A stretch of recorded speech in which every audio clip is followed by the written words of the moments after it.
Assalamualaikum warahmatullahi wabarakatuh. Salam sejahtera, salam buat kita semua. Halo guys. Di sini kita akan membahas yakninya tentang moderasi beragama. Oke, selengkapnya akan kita bahas. Jangan lupa like, comment, subscribe, and share ya. Ayo kita bahas. Apa arti moderasi? Moderasi adalah jalan tengah. Dalam sejumlah forum diskusi, kerap terdengar moderator, orang yang menengahi proses diskusi, tidak berpihak kepada siapapun atau pendapat manapun, bersikap adil kepada semua pihak yang terlibat dalam diskusi. Moderasi juga berarti sesuatu yang terbaik. Sesuatu yang ada di tengah biasanya berada di antara dua hal yang buruk. Contohnya, keberanian, sifat berani dianggap baik karena ia berada di antara sifat ceroboh dan sifat takut. Sifat dermawan juga baik karena ia berada di antara sifat boros dan sifat kikir. Apa itu moderasi beragama? Moderasi beragama berarti cara beragama jalan tengah sesuai pengertian moderasi tadi. Dengan moderasi beragama, seseorang tidak ekstrim dan tidak berlebih-lebihan saat menjalani ajaran agamanya. Orang yang mempraktekannya disebut moderat. Tapi, benarkah bersifat ekstrim itu buruk? Benar. Jangankan ekstrim atau berlebihan terhadap sesuatu yang jelas-jelas buruk seperti kesombongan, bahkan terhadap sesuatu yang dianggap baik pun, jika itu dilakukan berlebih-lebihan, implikasinya bisa menjadi buruk. Lihatlah sifat dermawan. Sifat ini sudah pasti baik karena ia berada di antara sifat boros dan sifat kikir. Tapi, jika seseorang melakukan kedermawanannya secara berlebih-lebihan, ia bisa terjatuh dalam keborosan. Kalau sudah begitu, bahkan kebaikan pun bisa menjadi buruk. Jadi, kunci moderasi adalah tidak berlebih-lebihan, apalagi dalam masalah beragama. Kunci ini penting dipahami supaya setiap orang bisa mempraktekannya dalam kehidupan sehari-hari. Bisa sebutkan contoh beragama yang berlebihan? Contoh paling gamblang adalah ketika seorang pemeluk agama mengkafirkan saudaranya sesama pemeluk agama yang sama, hanya gara-gara mereka berbeda dalam paham keagamaan. Padahal hanya Tuhan yang Maha Tahu apakah seseorang sudah masuk kategori kafir atau tidak. Seseorang yang bersembahyang terus-menerus dari pagi hingga malam tanpa memperdulikan problem sosial di sekitarnya bisa disebut berlebihan dalam beragama. Seseorang yang juga bisa disebut berlebihan dalam beragama ketika ia sengaja merendahkan agama orang lain atau gemar menghina figur atau simbol suci agama tertentu. Dalam kasus seperti itu, ia sudah terjebak dalam ekstremitas yang tidak sesuai dengan prinsip-prinsip moderasi beragama. Ada contoh sikap ekstrim lain? Contohnya, seseorang menyantap makanan atau mereguk minuman yang jelas-jelas haram menurut ajaran agamanya hanya karena alasan toleransi kepada umat agama lain, atau merusak rumah ibadah karena tidak setuju dengan paham keagamaannya. Sikap ekstrim lainnya adalah mengikuti ritual pokok ibadah agama lain karena alasan tenggang rasa. Ini semua tidak bisa dibenarkan. Bersikap moderat cukup dengan menghormati orang lain dan tidak mengganggu satu sama lain. Ia sendiri harus mantap dengan kepercayaannya, tidak perlu menggadaikan keyakinan. Di mana posisi orang moderat di antara dua kutub ekstrim itu? Orang moderat harus berada di tengah, berdiri di antara kedua kutub ekstrim itu. Ia tidak berlebihan dalam beragama, tapi juga tidak berlebihan menyepelekan agama. Dia tidak ekstrim mengagungkan teks-teks keagamaan tanpa menghiraukan akal atau nalar, juga tidak berlebihan mendewakan akal sehingga mengabaikan teks. Pendek kata, moderasi beragama bertujuan untuk menengahi serta mengajak kedua kutub ekstrim dalam beragama untuk bergerak ke tengah, kembali pada esensi ajaran agama, yaitu memanusiakan manusia. Apa prinsip beragama yang moderat? Prinsipnya ada dua, adil dan berimbang. Bersikap adil berarti menempatkan segala sesuatu pada tempatnya, seraya melaksanakannya secara baik dan secepat mungkin. Sedangkan sikap berimbang berarti selalu berada di tengah, di antara dua kutub. Dalam hal ibadah, misalnya, seorang moderat yakin bahwa beragama adalah melakukan pengabdian kepada Tuhan dalam bentuk menjalankan ajarannya yang berorientasi pada upaya untuk memuliakan manusia. Orang yang ekstrim sering terjebak dalam praktek beragama atas nama Tuhan hanya untuk membela keagungannya saja seraya menyampingkan aspek kemanusiaan. Orang beragama dengan cara ini rela membunuh sesama manusia atas nama Tuhan, padahal menjaga kemanusiaan itu sendiri adalah bagian dari inti ajaran agama. Apa batasannya bahwa suatu pemahaman dan pengamalan keagamaan sudah bisa dinilai berlebihan? Pemahaman dan pengamalan keagamaan bisa dinilai berlebihan jika ia melanggar 3 hal. Pertama, nilai kemanusiaan, kedua, kesepakatan bersama, dan ketiga, ketertiban umum. Prinsip ini juga untuk menegaskan bahwa moderasi beragama berarti menyeimbangkan kebaikan yang berhubungan dengan Tuhan dan kemaslahatan yang bersifat sosial kemasyarakatan.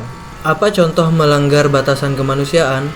Jika seseorang atas nama ajaran agama, misalnya melakukan perbuatan yang merendahkan harkat, derajat, dan martabat kemanusiaan, atau bahkan menghilangkan eksistensi kemanusiaan itu sendiri, itu sudah bisa disebut melanggar nilai kemanusiaan.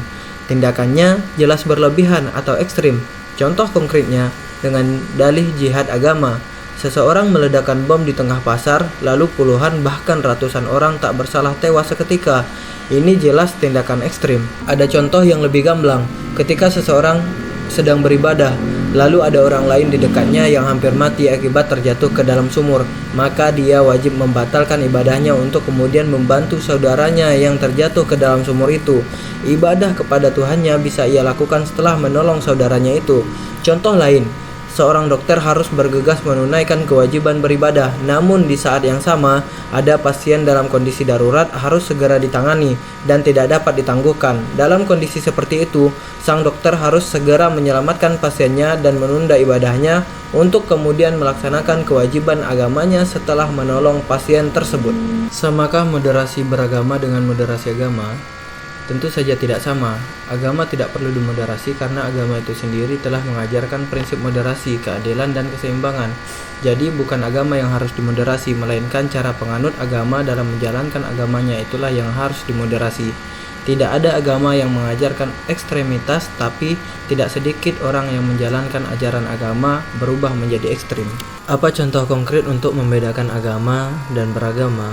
Misalnya, ajaran agama untuk memuliakan perempuan. Ajaran ini bersifat pasti dan tidak ada yang memperdebatkan. Itulah ajaran agama. Tapi bagaimana cara memuliakan perempuan menurut ajaran agama itu masing-masing? Umat beragama melakukan praktik yang berbeda-beda. Itulah yang disebut beragama. Contoh yang mudah terlihat, misalnya ada paham dan amalan agama yang ekstrim membatasi aktivitas sosial perempuan, seperti larangan keluar rumah bagi perempuan meski untuk menuntut ilmu. Namun, ada juga paham dan amalan agama yang memberi ruang kebebasan ekstrim bagi perempuan untuk beraktivitas sosial sehingga menyepelekan tanggung jawab mengurus keluarga. Di antara keduanya itu, ada juga paham dan amalan agama yang cenderung moderat dengan memberikan hak-hak kesetaraan gender kepada perempuan, tetapi tetap membatasinya dengan etika dan adat istiadat lokal yang berlaku. Jadi, moderasi beragama sama dengan toleran. Toleran itu adalah hasil yang diakibatkan oleh sikap moderat dalam beragama. Moderasi adalah proses, toleransi adalah hasilnya. Seorang yang moderat bisa jadi tidak setuju atas suatu tafsir ajaran agama, tapi ia tidak akan menyalah-nyalahkan orang lain yang berbeda pendapat dengannya. Begitu juga seorang yang moderat niscaya punya keberpihakan atas suatu tafsir agama, tapi ia tidak akan memaksakannya berlaku untuk orang lain. Berarti orang yang moderat tidak teguh dalam beragama. Tentu saja tidak demikian. Seorang yang moderat juga harus memiliki pendirian teguh dan semangat beragama yang tinggi. Namun, ia harus mampu memilah mana pokok ajaran agama, di mana ia harus berpendirian teguh, dan mana tafsir ajaran agama, di mana ia perlu toleran, menghormati pendirian orang lain, dan tidak menyalah-nyalahkan. Terkait urusan pokok agama, tidak boleh ada kompromi dalam hal meyakini dan mempraktikannya. Tapi untuk urusan agama yang sifat hukumnya diperdebatkan dan ada beragam pandangan, seorang moderat akan mengambil sikap hukum tertentu untuk dirinya, tapi tidak memaksakan hukum itu berlaku untuk orang lain. Itulah makna toleran. Bagaimana cara membedakan pokok agama dan tafsir agama? Untuk bisa memilah mana wilayah pokok agama yang harus dibela secara teguh dan mana wilayah tafsir ajaran agama yang terbuka untuk berbeda, seorang umat beragama harus mempelajari ajaran agamanya dengan baik dan secara mendalam. Ia harus mencari ilmu melalui guru atau sumber yang terpercaya. Sikap moderat dalam beragama akan lebih mudah diterapkan jika seseorang memiliki pengetahuan agama yang baik dan memadai. Pengetahuan luas akan mengantarkan menjadi orang yang bijaksana. Pengetahuan itu penting karena untuk dapat berdiri di tengah, seorang yang moderat perlu tahu tafsir agama yang ada di ujung ekstrem kiri dan di ujung ekstrem kanan.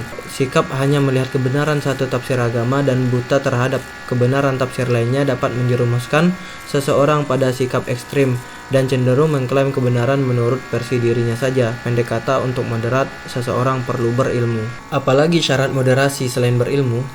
Selain berilmu, seorang yang moderat juga harus mampu mengendalikan emosi, berakhlak baik, pemaaf, menjadi teladan, dan sanggup berempati. Dalam menyikapi masalah keagamaan, ia harus mampu mendahulukan rasa daripada emosi, dan harus mengedepankan akal ketimbang otot.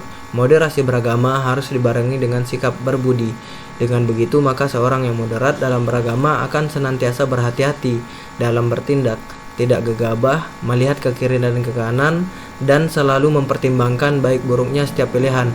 Konsisten berada di tengah bukan berarti diam saja, melainkan dinamis bergerak merespons situasi dengan cermat.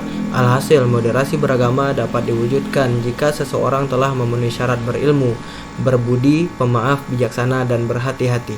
Mengapa moderasi beragama diperlukan? Moderasi beragama diperlukan karena sikap ekstrim dalam beragama tidak sesuai dengan esensi ajaran agama itu sendiri. Perilaku ekstrim atas nama agama juga sering mengakibatkan lahirnya konflik, rasa benci, intoleransi, dan bahkan perperangan yang memusnahkan peradaban. Sikap-sikap seperti itulah yang perlu dimoderasi. Moderasi beragama adalah upaya mengembalikan pemahaman dan praktik beragama agar sesuai dengan esensinya, yakni untuk menjaga harkat, martabat, dan peradaban manusia. Bukan sebaliknya, agama tidak boleh digunakan untuk hal yang justru merusak peradaban. Sebab sejak diturunkan, agama pada hakikatnya ditujukan untuk membangun peradaban itu sendiri. Apakah moderasi dikenal dalam sejarah umat manusia? Ya, moderasi sudah lama dikenal sebagai prinsip hidup dalam sejarah umat manusia. Dalam mitologi Yunani kuno, prinsip moderasi sudah dikenal dan dipahatkan pada inskripsi patung Apollo di Delphi dengan tulisan Meden Agan, yang berarti tidak berlebihan. Prinsip moderasi saat itu sudah dipahami sebagai nilai untuk melakukan segala sesuatu secara proporsional.